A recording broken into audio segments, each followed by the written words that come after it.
तो the next most important topic amyloidosis. Amyloidosis है क्या चीज़? Amyloid is a protein. So amyloidosis यानी कि उस प्रोटीन का बढ़ जाना। So it is a condition associated with a number of inherited inflammatory disorders characterised by extracellular, this is the keyword, extracellular deposits of fibrillar protein that leads to tissue damage and functional compromise. तो ये जो amyloid protein होता है ये बहुत ज़्यादा जब extra cellularly जमा होने लगता है तो क्या होता है, सेल का डैमेज होता है, टिश्यू का डैमेज होता है और उसका फंक्शन कम होने लगता है। इस कंडीशन को बोलते हैं अमाइलॉइडोसिस और ये किससे एसोसिएटेड होता है? इनहेरिटेड इन्फ्लेमेटरी डिसऑर्डर्स से। स्टार्टिंग में अमाइलॉइड प्रोटीन का प्रॉपर्टी क्या क्या होता है? एक तो ये एक एग्रीगेशन है मिसफोल्डेड प्रोटीन का, यानी कि प्रोटीन जैसा फोल्ड होना चाहिए था वैसा ना होके वो आड़ा तिरछा फोल्ड हो गया है। अभी जब आड़े तिरछे फोल्ड हुए तो एक साथ चिपक गए, चिपक के they form a small mass. ये क्या होते हैं? नॉन ब्रांचिंग होते हैं। क्रॉस बीटा शीट कन्फिग्रेशन होता है इसका, if you remember from A biochemistry, अल्फाइन beta pleated हमने पढ़ा था। कॉन्गो रेड स्टेनिंग होती है इसमें। एंड एप्पल ग्रीन बाइफ्रिंजरेंस मिलता है। किस में मिलता है? पोलराइज्ड लाइट में। Apple green birefringence. ओके, अब आते हैं टाइप क्या क्या होते हैं इसके। एक होता है AL यानी अमाइलॉइड लाइट चेन प्रोटीन, एक होता है AA, एक होता है A beta. Let's start with AL, amyloid light chain. अब ये अमाइलॉइड लाइट चेन क्या होता है? लाइट चेन यहाँ पे हम किसकी बात कर रहे हैं? हमारे जो इम्यूनोग्लोबुलिन्स हैं उनकी। कौन कौन सी लाइट चेन हो सकती है? देखो चेन क्या क्या होती है उसमें, अल्फा बीटा कापा लैम्डा एप्साइलॉन। अब लाइट कौन कौन सी होती है इनमें से? कापा और लैम्डा ही इसमें से लाइट होती है। प्राइमरी सिस्टेमिक अमाइलॉइडोसिस में किसी भी चीज़ को हम प्राइमरी कब बोलते हैं? जब वो किसी और कारण से ना हो रहा हो, इसके पीछे का और कोई पैथोजेनेसिस दूसरा ना हो। तो यहाँ पे क्या होता है, इसका सबसे प्यारा एग्जाम्पल है multiple myeloma, if you remember from my biochemistry. इसमें क्या होता है, जो ये होता है बी सेल। बी सेल क्या करता है? बहुत ज़्यादा स्टिमुलस के अंडर आकर ये मोनोक्लोनल गैमोपैथी क्रिएट कर देता है। मोनो यानी कि एक, क्लोनल यानी कि एक जैसे बहुत सारे इसने मॉलिक्यूल प्रोड्यूस करें। कौन से मॉलिक्यूल प्रोड्यूस करें? गैमो यानी कि गामा ग्लोबुलिन वाले, पैथी यानी कि इसमें कुछ एबनॉर्मेलिटी है। तो ये क्या करता है, ये लैम्डा और कापा चेन बहुत ज़्यादा बढ़ा देता है नंबर में।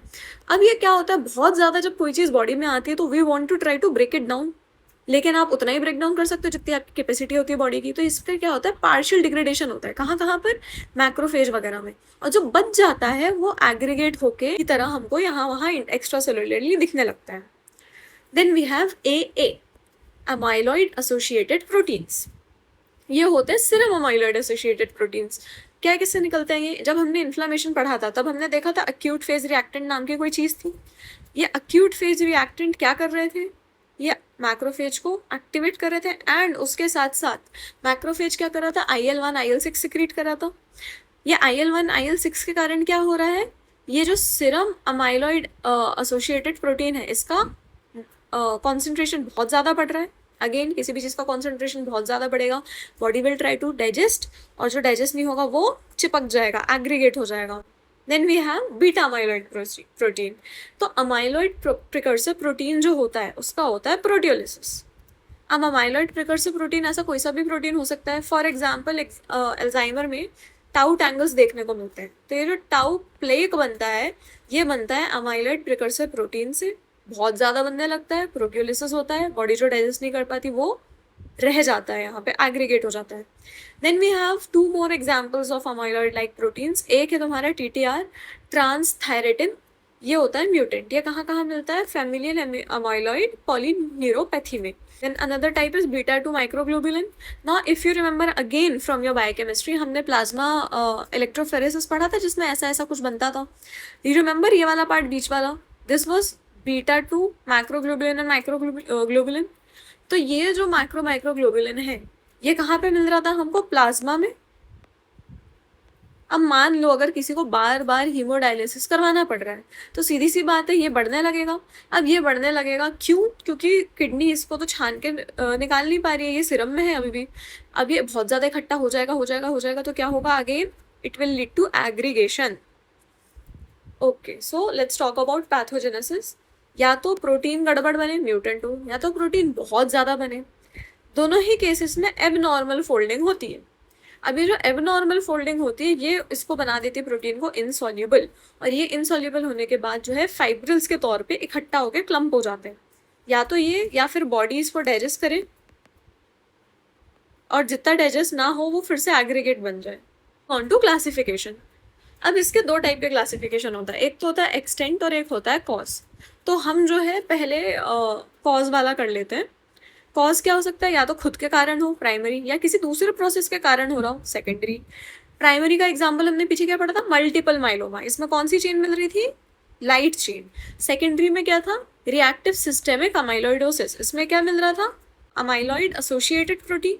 तो इसके एग्जाम्पल क्या क्या हो गए, rheumatoid arthritis, Crohn's disease, renal cell carcinoma, IBS, irritated bowel syndrome, Hodgkin lymphoma, ulcerative colitis. इतना ज़्यादा ये प्रोटीन बॉडी में फैला हुआ है। अगर ये लोकलाइज्ड है, यानी कि किसी एक स्पेसिफिक टिश्यू में ही लिमिटेड है, तो ये होगा या तो अल्जाइमर हो सकता है जो कि सेरिब्रल होगा। एंडोक्राइन में दिक्कत आ रही है तो इसका एग्जाम्पल है टाइप 2 डायबिटीज मेलाइटिस। फिर हार्ट में भी मिलता है ये, आइसोलेटेड एट्रियल अमाइलोइडोसिस बोलते हैं।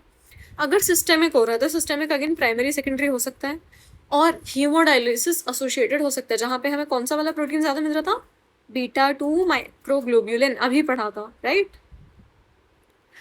एंड लास्टली या तो ये हेरिडिटरी हो। अब हेरिडिटरी के you don't need to know the example, so we will skip it. अब आ जाते हैं मॉर्फोलॉजी पे, दिखता कैसा है ये। तो सबसे पहला तो कीवर्ड क्या बोला था मैंने, एक्स्ट्रा सेलुलर होता है ये, बेसमेंट मेम्ब्रेन के बगल में होता है, और धीरे धीरे धीरे धीरे जाके ये जो है सेल को एनक्रोच कर देता है, उसको पूरी तरह से घेर लेता है। अब ये किसको कैसे देखोगे, कैसे पता चलेगा कि अमाइलॉइड प्रोटीन ही है, कॉन्गो रेड डाई करोगे रेड दिखेगा, पोलराइज्ड में देखोगे तो इसका एप्पल ग्रीन बाइफ्रिंजमेंट दिखेगा।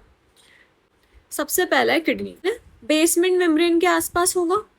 तो बेसमेंट मेम्ब्रेन के आसपास क्या है, बेसमेंट मेम्ब्रेन यहाँ की मेसेंजियम, तो यहाँ पे थिकनिंग हो जाएगी ग्लोमेरुलस के आसपास। ग्लोमेरुलर जो वास्कुलर टफ्ट है अपना वो डिस्टॉर्ट हो जाएगा, और कैपिलरी के लूमेन ऑब्लिटरेट हो जाएगा। स्प्लीन में दो तरह के पैटर्न दिख सकते हैं। अब याद करो, स्प्लीन में जो है फॉलिकल्स होते हैं, और उसके बाद में जो ये बीच में बचा हुआ रहता है ये स्ट्रोमा होता है।